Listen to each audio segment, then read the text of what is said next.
नमस्कार दोस्तों, स्वागत है आप सभी मित्रों का दिव्य सृजन स्पिरिचुअल की प्रातः 7 बजे कथा की श्रृंखला में। दोस्तों, आज की महात्मा बुद्ध की जीवन लीला का शीर्षक है कमल सरोवर। बच्चों के घर लौट जाने के बाद बुद्ध चलित ध्यान करने लगे। उन्होंने चीवर को नीचे से थोड़ा सा उठाकर नदी पार की और 2 खेतों के बीच की मेड़ पर चलकर अपने प्रिय कमल सरोवर तक गए। वहाँ वो बैठ गए और सुंदर कमलों को ध्यान से देखने लगे। जब वो कमल की डंडियों, पत्तों और फूलों को देख रहे थे तो वो कमलों के बढ़ने के विविध चरणों पर विचार करने लगे। कमल की जड़ें कीचड़ में गड़ी होती हैं। कुछ कमल नाल पानी के तल से ऊपर नहीं निकले थे तो कुछ में मुड़े हुए पत्ते निकलने का प्रयास कर रहे थे। कुछ कमल नालों पर कमल की अनखिली कलियां लगी थी। कुछ कलियों से फूटकर पुष्पदल झांकने लगे थे और कुछ फूल पूरी तरह से खिले हुए थे। कुछ कमल नालों पर फूलों के पत्ते झड़ गए थे और कमल गट्टे बन गए थे। खिले कमलों में कुछ सफ़ेद कमल थे, कुछ नीले और कुछ गुलाबी। बुद्ध ने सोचा कि लोग भी कमलों से भिन्न नहीं होते। हर व्यक्ति का अपना अपना स्वभाव होता है। देवदत्त आनंद के समान नहीं, यशोधरा रानी पामिता जैसी नहीं थी और सुजाता वाला जैसी नहीं थी। लोगों का व्यक्तित्व, गुण, बुद्धि और प्रतिभाएं सर्वथा भिन्न भिन्न होती हैं। इन विभिन्न प्रकार के लोगों के लिए बुद्ध द्वारा खोजे मुक्ति मार्ग को समझाने की विधियां भी अलग अलग होनी चाहिए। गांव के बच्चों को शिक्षा देना इसलिए आनंददायक था क्योंकि वो उनके साथ सीधे साधे ढंग से बातचीत कर पा रहे थे। शिक्षण की विभिन्न पद्धतियां अलग अलग द्वारों के समान थी, जिनसे विभिन्न प्रकार के लोग प्रविष्ट हो सके और उनकी शिक्षाओं को समझ सके। सभी प्रकार के लोगों से प्रत्यक्ष साक्षात्कार से ही धर्म द्वारों का निर्माण होगा। ऐसी कोई बनी बनाई पद्धतियाँ नहीं हैं जो बोधि वृक्ष के नीचे से चमत्कारी ढंग से प्रकट हो जाएं। बुद्ध ने समझ लिया था कि धर्म चक्र और प्रवर्तन और लोगों में मुक्ति मार्ग के बीच बोने के लिए समाज के बीच जाना परम आवश्यक होगा। यानी समाज के बीच रहकर ही मुक्ति का मार्ग जो है उसका बीज हम बो सकते हैं। सबोधि प्राप्त के बाद यानी संबोधि प्राप्ति के बाद से 49 दिन बीत गए थे। अब अरुबेला से चल पड़ने का समय आ गया था। उन्होंने निश्चय किया कि नैरजना नदी के तट के शीतल वन बोधि वृक्ष और बच्चों से विदा लेकर कल सवेरे निकल पड़ूंगा। वो सबसे पहले अपने 2 आचार्यों आलार कलाम और उद्रक रामपुत्र के पास जाना चाहते थे। उनको विश्वास था कि उन आचार्यों को मुक्ति का मार्ग प्राप्त करने में अधिक समय नहीं लगेगा। इन आदरणीय गुरुओं को मुक्ति मार्ग पाने में सहायता देकर वो अपने उन 5 मित्रों को खोजेंगे जिन्होंने उनके साथ ही शरीर पीड़न तब किया था। इसके बाद वो मगध जाकर राजा बिंबिसार से मिलेंगे। अगले दिन सुबह बेला में ही वह नए वस्त्र धारण करके अरुबेला ग्राम गए। तब तक सवेरे का कुहासा समाप्त भी नहीं हुआ था, यानी कोहरा अभी तक ढला नहीं था। वो स्वास्थ्य की झोपड़ी पहुँचे और उस चरवाहे बालक और उसके भाई बहनों से कहा कि आज की विदा की बेला आ गई है। बुद्ध ने हर बच्चे के सिर पर हाथ फेरा और सभी के साथ साथ सुजाता के घर गए। जब सुजाता ने सुना कि बुद्ध प्रस्थान कर रहे हैं तो वो रो पड़ी। बुद्ध ने कहा, मुझे चलना ही चाहिए जिससे मैं अपने उत्तरदायित्वों का निर्वाह कर सकूं। लेकिन मैं वचन देता हूं कि जब भी अवसर मिलेगा मैं तुम लोगों को मिलने आता रहूँगा। तुम बच्चों ने मेरी बहुत सहायता की है जिसके लिए मैं आभारी हूँ। मैंने तुम लोगों को जो शिक्षाएं दी हैं उनको याद रखना और उनका अभ्यास करते रहना। ये करोगे तो मैं तुमसे अलग कभी नहीं होऊंगा। सुजाता, अब आंसू पोंछ डालो और मुस्कुरा कर विदा करो। अपनी साड़ी के पल्लू से सुजाता ने आंसू पोंछ लिए और मुस्कुराने की चेष्टा की। उसके बाद बच्चे बुद्ध को गांव के बाहर तक विदा करने आए। बुद्ध जब बच्चों को अलविदा कहने के लिए मुड़े तो उन्होंने देखा कि एक युवा सन्यासी उनकी ओर बढ़ता हुआ आ रहा है। सन्यासी ने अभिवादन करने के लिए हाथ जोड़े और बुद्ध की ओर जिज्ञासा भरी दृष्टि से देखने लगा।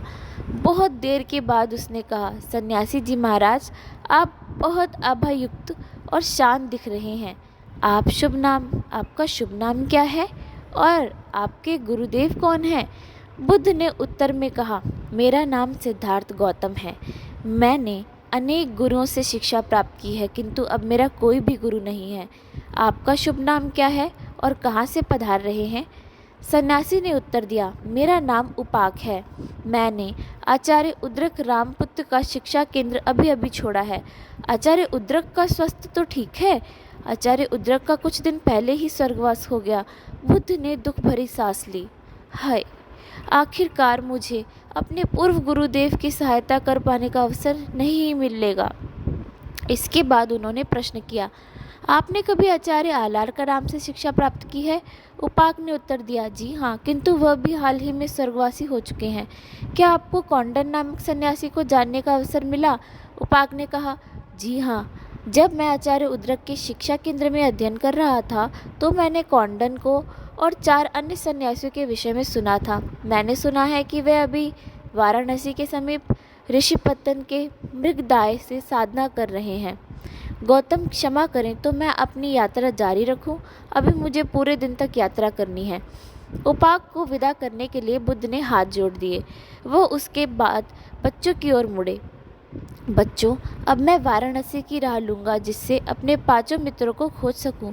सूर्य चढ़ आया, अब तुम लोग घर लौट जाओ। बुद्ध ने विदा लेने के लिए हाथ जोड़े। इसके बाद वो नदी के किनारे किनारे उत्तर की ओर चल दिए। वो जानते थे कि ये मार्ग होगा तो लंबा, लेकिन यात्रा करना सुविधाजनक होगा। नैर्जना नदी उत्तर की ओर बहकर गंगा से मिल जाती है। यदि वह गंगा किनारे पश्चिम की ओर चलेंगे तो कुछ ही दिनों में पाटली ग्राम पहुंच जाएंगे। वहां वह गंगा के दूसरे किनारे पर जाकर काशी राज्य की राजधानी वाराणसी पहुंच सकेंगे। बुद्ध जब तक आंखों से ओझल नहीं हो गए, बच्चे उनकी ओर निहारते रहे। बच्चे बेहद दुखी और खेद से भरे हुए थे। सुजाता तो रो रही थी। स्वाति भी रोना शुरू कर रहा था, लेकिन वो अपने भाई बहनों के सामने रोना नहीं चाहता था।